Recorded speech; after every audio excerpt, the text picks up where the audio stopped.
Update na nga muna tayo sa ating minomonitor na si Bagyong Christine na nasa Tropical Depression category.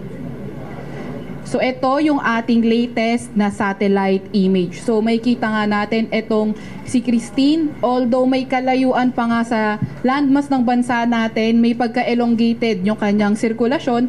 Kaya yung itong si Christine, mostly nakakaapekto silangang bahagi ng Southern Luzon at Visayas. Pero yung kanyang trafo extension, halos buong bansa na yung naaapektuhan.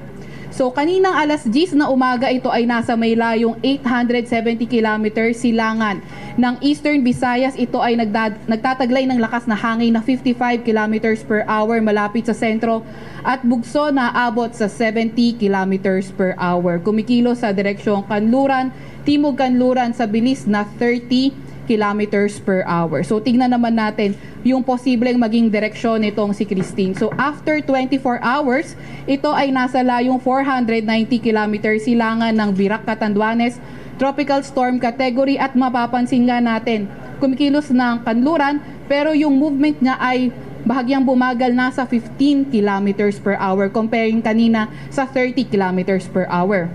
And then pagkatapos ng 48 hours, ito ay nasa layong 520 kilometers silangan ng Baler, Aurora. Lumakas na nga ito at nasa severe tropical storm category. Kumikilos ng Hilagang Kanluran na direksyon at may kabagalan pa nga rin at 15 kilometers per hour. After 72 hours, lumalapit na nga ito sa landmass, mostly ng Northern Luzon area, nasa layong 520 kilometers silangan ng Baler, Aurora. Severe tropical storm category at 15 kilometers per hour ang movement. So, mag-dive deeper na nga tayo sa magiging direksyon nitong si Christine. So, etong area na to, itong yellow circle na to, ito yung may mga malalakas na hangin at least 39 kilometers per hour. At itong white area na naka-enclose, ito nga yung tinatawag nating area of probability. So, kapag nagkaroon ng shift northward or southward yung bagyo, dito posibleng mapunta yung sentro ng bagyo. So, may kita nga natin although posibleng Northern Luzon yung kanyang maging landfall, pero dahil nga sakop ng area of probability natin itong Central Luzon, kailangan pa rin natin maghanda. And then may kalayuan, kaya habang tumatagal yung araw ay lumalaki yung area of probability. So in the next 12 hours, posible ang lumakas at maging isang tropical storm itong si Christine, and then severe tropical storm by Wednesday. Typhoon category by Thursday evening or Friday morning bago ito maglandfall sa northeastern portion ng Cagayan. Pero kagaya nga na nabanggit natin kanina, kailangan pa rin maghanda ng mga kababayan natin na nasa loob ng area of probability dahil posibleng tumama or mapunta sa kanila yung sentro ng bagyo na itong si Christine. At ayun nga, kagaya na nabanggit din natin kanina, posible maglandfall sa may Northern Luzon Thursday evening or Friday morning, and then further intensification ay posible dahil nga favorable yung environment. So, dahil malayo pa nga yung ngayon ay Monday pa lang at posibleng landfall is Friday, so posible pa nga rin magkaroon ng mga pagbabago sa track na forecast ito. And also, emphasize lang natin na habang nasa papalapit ito na ating landmass ay posible itong bumagal, kaya mararamdaman talaga natin yung mga bugso ng malalakas na hangin, pati na rin yung mga malalakas na ulan. Yung ating mga kasamahan naman sa Regional Services Division maglalabas ng mga rainfall advisory, thunderstorm advisory o hindi kaya heavy rainfall warning kung kinakailangan. Meron din tayong nakataas na tropical cyclone wind signal dahil kay Christine. Currently, ang pinakamataas ay tropical or signal number 1 dahil ito ay nasa tropical depression category. So sa Luzon, ang mga naka-signal number 1 ay Catanduanes, Masbate kabilang na ang Ticao at Burias Island sa may Albay, Sorsogon, Camarines Norte, eastern portion ng Quezon din. Kabilang na nga din ang Camarines Sur. Sa Visayas, naka-signal number 1 din ang Eastern Samar, Northern Samar, Samar, Leyte, sa may Biliran at Southern Leyte, at sa Mindanao, ang mga nakataas na signal number 1 ay sa may Dinagat Islands, Siargao, or Surigao del Norte kabilang na ang Siargao at Bucas Grande Islands.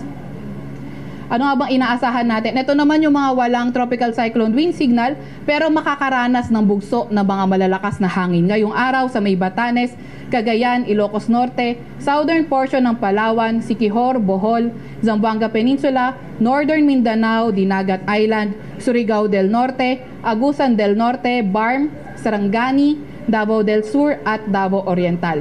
By tomorrow naman, bugso ng malalakas na hangin ay mararanasan sa may Batanes, Babuyan Islands, Ilocos Norte, Ilocos Sur, Palawan, Romblon, Aklan, Antique, Negros Island Region, northern portion ng Cebu, Bohol, sa may southern Leyte, Zamboanga del Norte, northern Mindanao, Dinagat Islands, Surigao del Norte, Agusan del Norte, Sarangani, Davao del Sur at Davao Oriental, and then by Wednesday, sa Mimaropa, Visayas at Mindanao naman. Meron din tayong inaasahan na mga malalakas na pag-ulan dulot nga nitong si Christine. So ngayong araw, heavy to intense o 100 to 200 na millimeters na mga pag-ulan sa may Catanduanes, Camarines Norte, Camarines Sur at Northern Mindanao.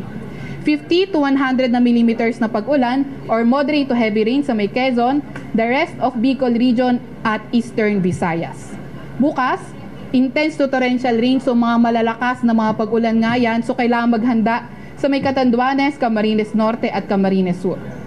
Heavy to intense sa nalalabing bahagi ng Bicol region, Northern Samar at Eastern Samar.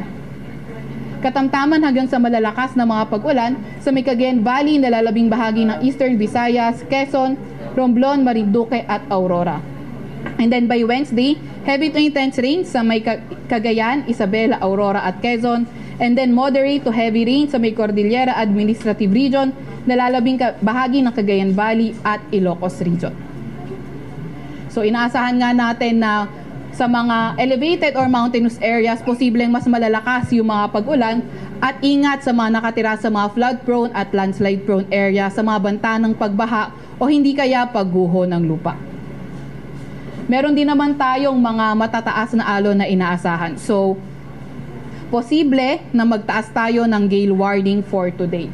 And then, maalon na karagatan up to 4.5 meters sa may seaboards ng Isabela, Aurora, Polillo Islands, Catanduanes, Northern Samar at ang eastern seaboard ng mainland Cagayan, Camarines Norte at Camarines Sur. Ito ay good for 24 hours and then up to 4 meters sa may seaboard ng Batanes, nalalabing bahagi ng seaboard ng Cagayan, eastern seaboard ng Quezon, nalalabing bahagi ng eastern seaboard ng Bicol Region at ang eastern seaboard ng Eastern Samar.